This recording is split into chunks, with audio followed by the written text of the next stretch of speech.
رملا اور شامی دونوں ہی اپنی اپنی جگہ سازشوں میں مصروف ہیں۔ وہ چاہتے ہیں کہ اون اور آئلہ کے بیچ میں غلط فہمیاں پیدا کریں اور پھر وہ دونوں کے درمیان علیحدگی کروا دینے کے بعد اپنی راہیں ہموار کر لیں۔ شامی تو پہلے جاتا ہے اون کے پاس، اسے بھڑکاتا ہے اور کہتا ہے کہ تم ایک ایسی لڑکی کے ساتھ شادی کیسے کر سکتے ہو جس کے لیے اتنے رشتے آئے، اس کا نکاح ٹوٹا اور پھر اس کے دل میں بھی کوئی اور بستا ہے۔ جب اون اسے کھری کھری سناتا ہے اور اس کی بات ماننے کو تیار نہیں ہوتا اور نہ ہی آئلہ کے لیے وہ اپنے دل میں نفرت لانا چاہتا ہے، اون کو کچھ بھی سمجھ نہیں آتا کہ وہ کیا کرے۔ شامی اپنی حرکتوں سے باز نہیں آئے گا، ان دونوں کے بیچ میں غلط فہمیاں پیدا کرنے کی کوشش کرتا رہے گا اور اس کا سب سے بڑا ہتھیار یہی ہے کہ وہ آئلہ کے پاس جائے، اسے بھڑکائے، اسے یہ احساس دلائے کہ اس نے ایک ایسے شخص کا انتخاب کیا ہے جو اس کے قابل نہیں تھا۔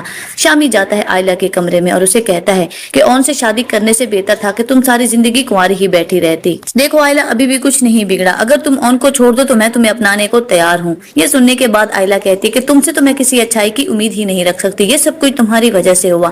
کاش تم نے اس دن سب کے سامنے یہ کہہ دیا ہوتا کہ میں غلط نہیں ہوں، میں بد کردار نہیں ہوں، یہ بچہ تمہارا ہے، تو شاید میرے ساتھ آج یہ سب کچھ نہ ہوا ہوتا۔ اور پھر وہ شامی کو دھکے مار کر اپنے کمرے سے نکال دیتی ہے اور اسے کہتی ہے کہ خبردار، اگر آئندہ کے بعد میرے کمرے میں آئے تو۔ رملا بھی اپنی جگہ ٹھان کر بیٹھی ہے کہ وہ کبھی بھی شامی سے شادی نہیں کرے گی۔ وہ اپنی پھپھو سے جا کر صاف لفظوں میں کہہ دیتی ہے کہ نکاح ہو چکا ہے لیکن رخصتی کے بارے میں سوچیے گا بھی نہیں۔ میں کسی قیمت پر رخصت ہو کر آپ کی بہو بن کر آپ کے گھر میں نہیں آؤں گی، لیکن نہ چاہتے ہوئے بھی اسے رخصت ہو کر شامی کے کمرے میں جانا ہی پڑے گا، کیونکہ یہ اس کی پھپھو کا فیصلہ اور اس کی پھپھو ہمیشہ سے اپنے فیصلوں کو دوسروں پر مسلط کرنے کی عادی ہے۔ رملا کی پھپھو کو اس بات کا بھی ڈر ہے کہ کہیں ایسا نہ ہو کہ رملا اپنے اور شامی کے رشتے کو خراب کر بیٹھے اور پھر ان دونوں ماں بیٹے کو فیکٹری سے بھی ہاتھ دھونا پڑے، لیکن اس کی ساری پلاننگ دھری کی دھری رہ گئی۔ رملا نے شادی کے بعد بھی خود کو نہیں بدلا، بلکہ وہ ویسی کی ویسی رہی، کیونکہ وہ ٹھان کر آئی تھی کہ وہ شامی کو اتنا ذلیل کرے گی کہ شامی خود ہی اسے چھوڑنے پر مجبور ہو جائے گا، اور پھر ایسا ہی ہوگا۔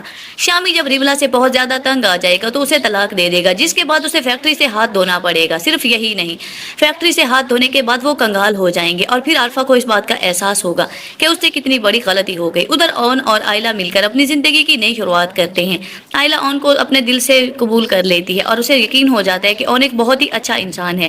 آئلہ کی محبت کو پا لینے کے بعد اون مکمل ہو جاتا ہے، اسے فیکٹری میں دل لگا کر کام کرنے کا موقع ملتا ہے اور اس فیکٹری کو وہ ترقیوں کی ساری راہوں پر گامزن کر دیتا ہے، جس میں ثاقب اس کا پورا ساتھ دیتا ہے۔ آہستہ آہستہ سب کو احساس ہو جاتا ہے کہ اون کتنا اچھا انسان ہے، خاص طور پر شمسا کو، جو کل تک اپنی بیٹی کے لیے اون کو گھٹیا اور ناچار سمجھ رہی تھی۔ آج وہی شمسا یہ ماننے کو تیار ہو چکی ہے کہ اس کی بیٹی کے لیے شامی سے بہتر ہے اون۔ اس طرح اون اور آئلہ کی زندگی تو بہتر ہونے لگے گی، لیکن شامی کی زندگی برباد ہو گئی، اور یہ سب کچھ اس کی ماں کی وجہ سے ہوا۔ ایک ایسی ماں جو خود غرضی میں اس حد تک بڑھ گئی کہ اپنے بیٹے کی زندگی ہی برباد کر بیٹھی، لیکن پچھتاوے کے علاوہ کچھ بھی اس کا مقدر نہیں بنا۔ اس طرح آگے چل کر ضبط ڈرامہ ہو رہا ہے بہت ہی زیادہ کمال کا۔ آپ لوگوں میں سے کون کون اور آئلہ کی شادی کو لے کر خوش ہے؟ اپنی رائے کا اظہار کمنٹ سیکشن میں لازمی کریں۔ ویڈیو پسند آئے تو اس کو لائک کر کے ہمارے چینل کو سبسکرائب کرنا ہرگز نہ بھولیں۔ اللہ حافظ۔